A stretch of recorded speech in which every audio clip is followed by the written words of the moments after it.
Hello, and welcome to this episode of Frankie's Cultural Observations. Today, we're going to be analysing boomers. Boomers have destroyed planet Earth as we know it. These apex predators may seem sweet and non-threatening at first glance, but when they put on their reading glasses and realise you're not their grandson, they'll wonder why you were sitting on their lap in the first place.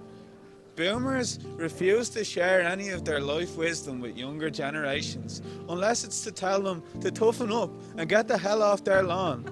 Boomers had to fabricate a story of imaginary hardship to paint themselves as the underdog and disguise the fact that they bought their first home at the age of 21 for about 50 quid.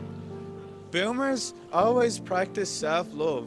They're the first generation in human history that wanted to do better than their children.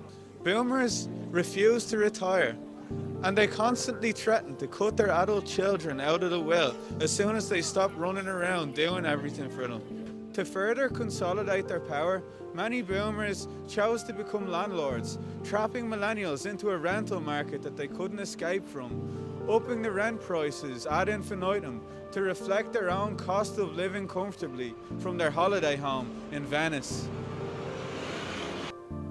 Boomers view life through an honour system, meaning they're older than you, so you have to shut up and honour them, no matter how many times they're flirting with the waitress. Boomers believe respect is earned through life experience, and because they've been alive longer than you, they reserve the right to tell you exactly why you're an asshole. Boomers view emails and their grandson's sexuality in the same way. To them, both are just a stupid phase. Boomers grew up in the free love movement, and when the movement ended, they got a haircut, became right wing, and had a lot of kids by mistake.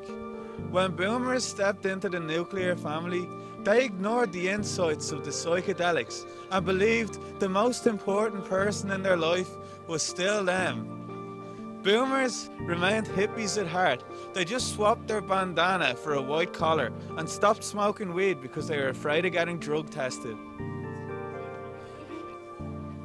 Beyonce famously stated, "Who run the world? Girls." But in the current climate, we can argue that this is obviously bullshit. The world is run by boomers, and whenever they make a mistake, their skill at delegating responsibility to a subordinate means that boomers get to alleviate the stiffness of their back pain by redistributing the weight of the world onto a younger person's self-entitled shoulders. Boomers have laid siege to the modern world, which is a terrifying thought, considering that they think Google is the name of a foot disease.